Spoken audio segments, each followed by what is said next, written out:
This brand is assembled in the USA by Climate Master for heat controller, which is a part of Mars. The units feature intelligent controls with a gateway to display operational and diagnostic data on a communicating thermostat.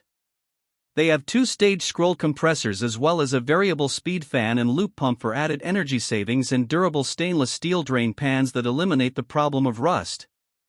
They offer an option where all of the water circulation components are built into the unit so it is easier to install. The units are backed by a good guarantee, but they are only sold through authorized dealers in the USA. They use R-410, a refrigerant which is not as environmentally friendly as brands that use R-32, and they only use standard 1-inch filters which do not do as good of a job of cleaning the air as brands that use 2-inch. The E-Series models have a 21.7 ER efficiency and are for either upflow or horizontal installation, while the HZ-Series models can also be installed in downflow applications and have a 26.4 ER efficiency. The brand does not offer models that qualify for the HvacRepairGuy Basic and Ultimate categories.